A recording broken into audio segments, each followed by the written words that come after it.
Hey guys, Dullahan here, and today I want to talk about the state of the balance and people's reactions to the metagame. So, some of you might know Koof. He's a very high level orc player, and he posted this replay today about can we please get a patch?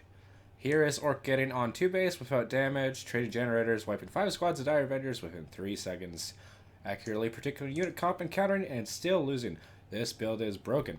Can we please get a patch? Striking Scorpions, Dire Avengers, and Falcons are retardedly OP at the moment. Now, Koof is well known on the forums for being very outspoken about the balance, and people are reacting to that there. But what I want to talk about is his impression of how the game went versus how it actually went. So he implies that he felt like he was in a dominant position in most of the game, but he just couldn't beat these units because they were overpowered. So we're going to analyze this replay and go through it, and we're going to see what Koof could have done better. Because I feel like a lot of people are really prone to saying, well, I did my best, but I couldn't beat it, and I'm the top player, so it must be broken. And granted, there could be balance issues. There could be tuning that is required to make the game a little bit better. Personally, I think Dire Avengers are overperforming for their cost a little bit. You don't really have to build a lot of units as Eldar right now. If you don't really want to, you can just rely on Dire Avengers, and I think that's a problem. I think that's something that could be tweaked, but I don't think it's completely game broken. I don't think it's unbeatable. So we're going to go through this game. We're going to discuss a lot of it. We're going to look at the economy. We're going to look at who actually is winning at which point. We're going to look at what Koof thinks, where he thinks is in a good position. Maybe he's not in as good a position he thinks. So what we see here from the Bikerush playing Eldar, we can see he's going for 2 requisition generators right at the start, and of course that early webway with, let's go through with the bulletins, or doctrines. I keep calling them bulletins because that's what they're called in COH2, but they're actually called doctrines. So we got Heal and Scrap from Koof, we got the Gorgut's command that gives the units ejected from the truck a shield and a taunt, and then we have Front in the Sky. And we also got the Store Boys. One thing to kind of a little bit of a tip here: if you actually have the command selected when you highlight the elite, it won't show anything. But if you have the presence, it'll give a little tooltip about what the presence does. So he has the command for all of these, which means he has the command for Better Knobs that gives them the shield when they're charging up their hype. We got Store Boys command, which gives the trucks. I believe that gives them the Bomba Boys. And then we got the Weird Boys command, which I think affects Death Dreads with the biggest scrap shield that they can use. And then if we look at Bikerush, same thing as Autarch Kyre's presence, which I forget what that does, to be honest. I think that gives Dire Avengers an extra grenade, I believe. And we got Striking Scorpions, again, with their presence. It gives Banshees the hunt ability, so they can also cloak with the Striking Scorpions. And a Wraith Lord's command, that's the Webway Gate, teleport in tier 1. And then we got the Dire Avenger shields and the Plasma Grade buffs. Personally, I think these 2 doctrines are a bit overperforming. Or at least they make Dire Avengers a bit too good, which might just be a symptom of Dire Avengers being too cheap to begin with. Personally, I think that's what needs to be addressed more than anything, is their cost effectiveness.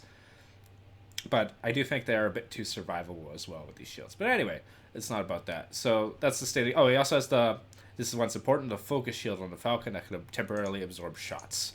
So we got this early walk banner up, a listening post on this central area of the map. I've discussed before, it's not even worth trying to control this point. You don't necessarily want to give it up to the Eldar, but you don't want to control it. But the problem with this walk tower is he's in this position here. So, okay, hold on. We just got a Gretchen just got killed, and we have the Eldar in this very forward position over top this walk tower listening post. So let's see how this plays out here. This is obviously not a good situation for Koof to be in. Good job dodging those grenades, though. So Eldar can actually do a lot of pressure on this Wog Tower, which is going to prevent any use of the Wog ability that could otherwise help him catch these fleet of foot units. With more Gretches coming in here to finish that listening post, we do have the boys hyping up over here. This is a bit of a risky situation for a Bikerush because he can get stuck by these boys. Do have the listening post getting cancelled. I don't know if he had to actually pay the resources for that or if he cancelled it, but it looks like he cancelled it in time. So we do have this one Dire Avenger squad getting damaged by these boys. Probably going to take some heavy losses here. I think that was a mistake. I think he should have kept pursuing that, but I guess that listening post would... No, yeah, I think he could have totally engaged on that, actually. Yeah, that would have been an opportunity to force these Guardians back and possibly stop this listening post from going up. So we do have the Koof put in his listening post up. Let's take a quick look, see what they're doing economically. So Koof, we have just 2 boy squads, one of them is scrap. Nothing else as far as I can tell. He's no... he does have a second listening post over here, it looks like. Or like, I don't know if that's actually anything right now. So right now, if we look at the economy, Eldar's got 2 requisition generators up, and a power generator up over here, and then a 3rd requisition generator coming over here versus Koof's 1 requisition generator that's only just now finishing. So already we can judge that Eldar both has the map control and he also has a resource advantage. If we look at income here, he's got plus 380 and plus 50 versus Koof, who has plus 260 and plus 50. So that's a requisition advantage already that's going to turn into more power generators pretty quick here, is my suspicion. Alright, so we do have probably triple Dire Avengers. Yeah, another Dire Avenger coming out from Bikerush. I think Koof is in an interesting position here. I feel like he's going to lose this Gretchen here as well. It's another 50 requisition down the drain. It's the 2nd Gretchen lost already. And then he is building, I believe, he's got a power generator here. That might have already been up, actually, when I talked about that before. And he has I think that's a requisition generator coming up. So pretty soon it's going to be 2 requisition generators, 1 power, versus 3 requisition and 1 power. With a power coming up over here as well. We do have the Webway Gate teleporting over here. And we do have this Wog Tower taking a fair amount of damage. He can't actually use the Wog ability right now because he will lose that Wog Tower if he tries to use it. So right now we basically got Bikerush pinning Koof against the wall. Koof is too afraid to engage. And I think he's going to pay for it. He's doing a good job of dodging these grenades, though, which is really important. But I think he would have really benefited from just engaging the Eldar, especially when he only had the 2 Dire Avengers. He's going to lose this Wog Tower, but he's going to get 2 scrap from it, so that's something, but he doesn't have this Wog anymore, and the Wog is absolutely crucial to catching these fleet-of-foot Dire Avengers. Now, you do see these Guardians even harassing this Gretchen trying to build this Daka hut. And he's trying to get his truck out. He doesn't have a 2nd Wog Tower yet, so he can't actually do that. He could be building it with another Gretchen, but he keeps losing his Gretchens. So he could have actually had his truck already if he would have simply played a bit more defensively. We probably will. I guess see Stormbites coming in here. Yeah, we are. So again, we got another requisition generator coming up for Eldar over here. Just giving this position to him at the start of the game is going to be a huge mistake, I think. And we do have him trying to get a power generator up here with a listening post, but these striking Scorpions are probably going to kill that. Or, yeah, they're going to kill this. And there's nothing Koof can do to engage us, because, again, we have 4 Dire Avengers and striking Scorpions against just 2 boy squads. That's all we got from Koof. So we'll see if he... Oh, he does have the Stormboys, I guess. I should mention that. But this listening post is going to go down. This 200 requisition. This power generator is going to go down. If he doesn't cancel it. He does not cancel it, so I don't think he gets the refund for that at all. I'm not really sure if that works that way or not. I didn't really notice. So, what we're going to talk about here is Eldar has a massive, massive economic lead. He's got way more generators coming up. So we look at the resource income again. It's 500 requisition and 75 power versus 380 and 75. So power-wise, pretty similar. But if we look at expenditure, Eldar hasn't had to spend any power yet, other than buying these requisition generators, which he doesn't even really have to do, honestly. He could actually completely skip that if he wanted to just rush for TT for a Falcon. And because Koof went for such a minimal early game, he can't win any fights against these Dire Avengers. He does have the truck coming out. He does have a pile of guns coming out.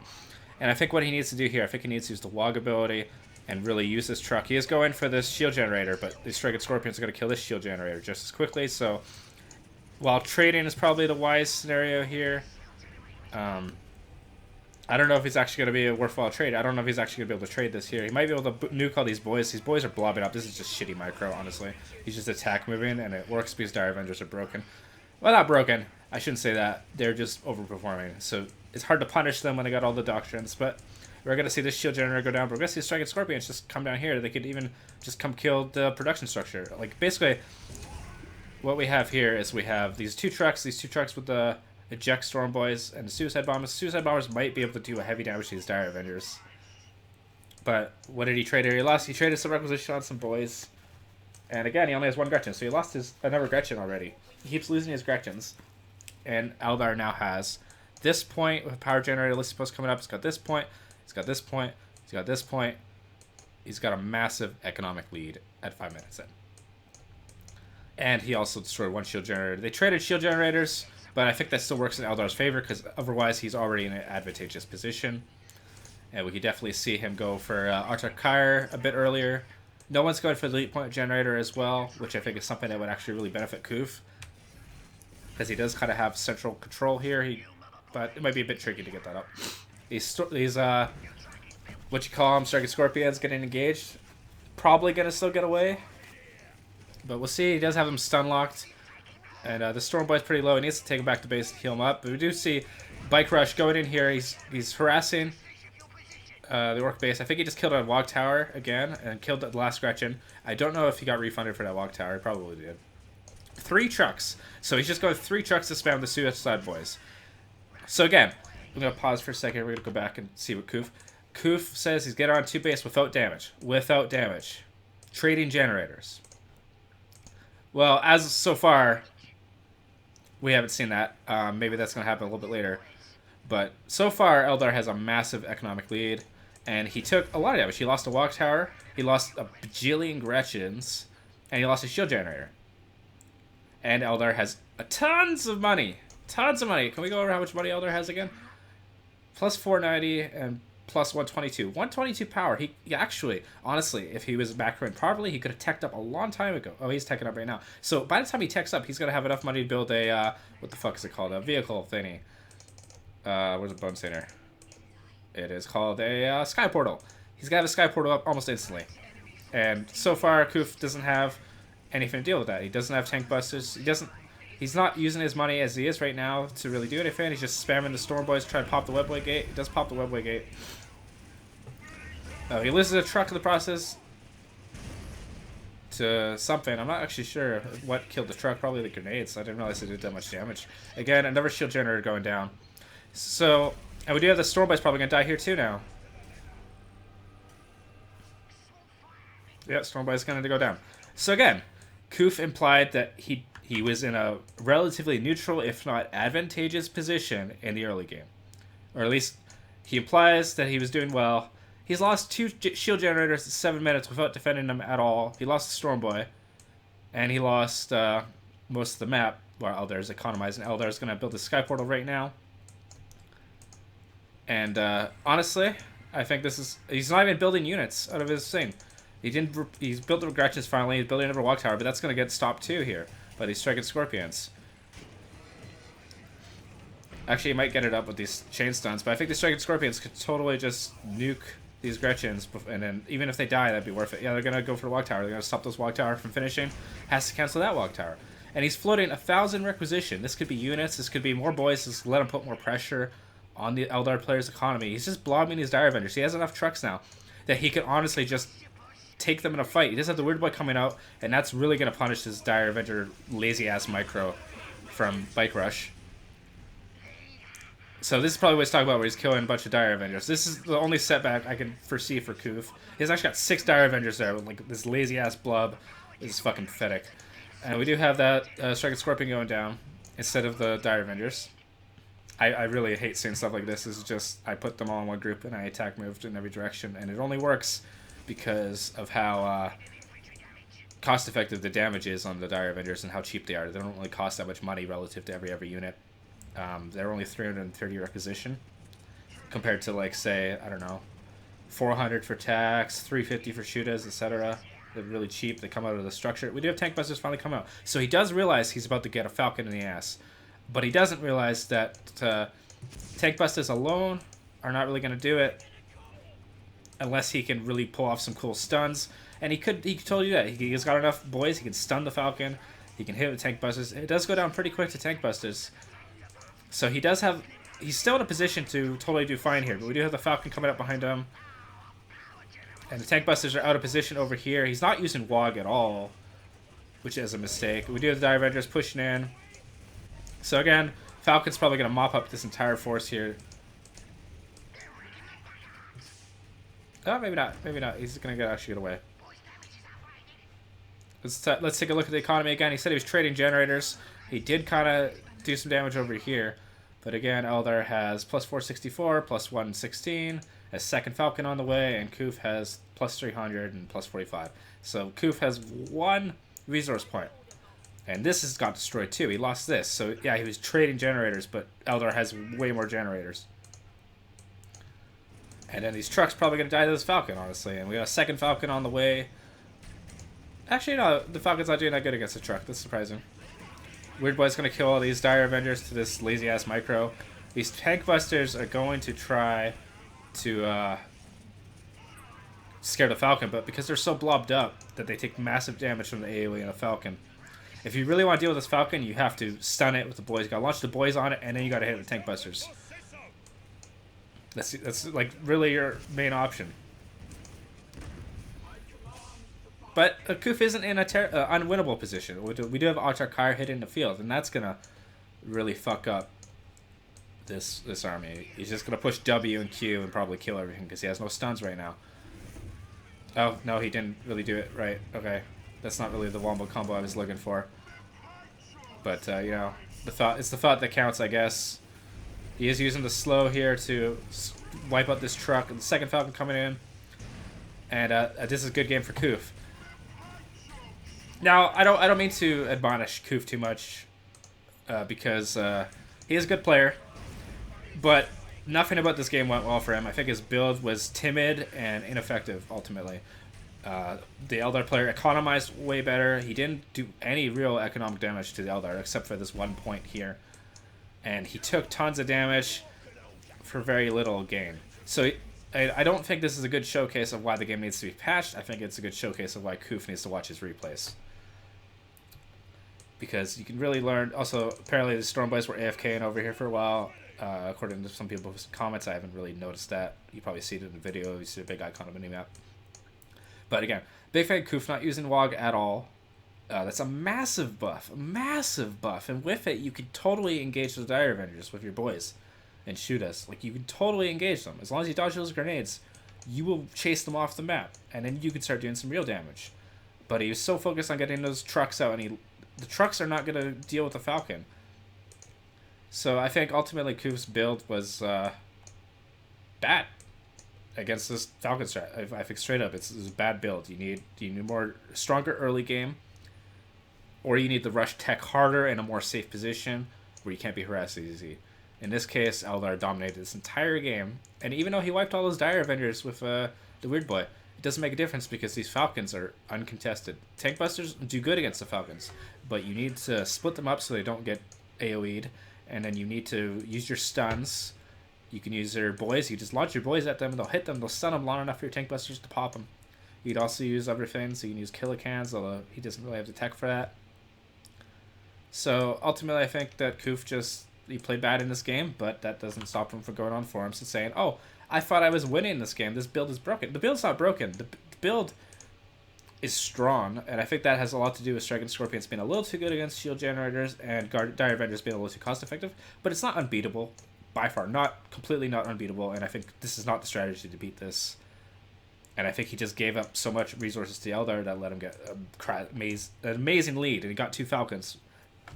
And granted, you can argue that, maybe Koof would have risked too much to engage, but I think he totally could have done some massive damage. He could also use these larger scrap piles. I believe these are 2 scrap piles, the webway gates. Maybe only be 1, I'm not sure.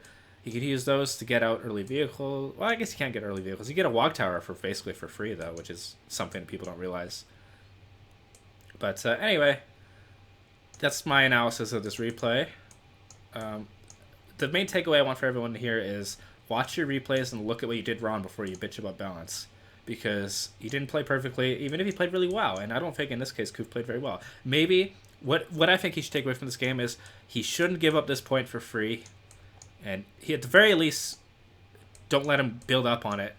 And the other thing is to be a bit more aggressive in the early game. Don't let him just sit back on these generators and wait for his Falcons. You gotta use your WOG. You gotta initiate. You gotta try to do some damage. As long as you dodge those grenades, if you build 3 or 4 T1 squads, boys and shooters, you can honestly engage a Dire Avengers just fine with the Wog buff. Getting that longer Wog and then using that in the early game is really powerful.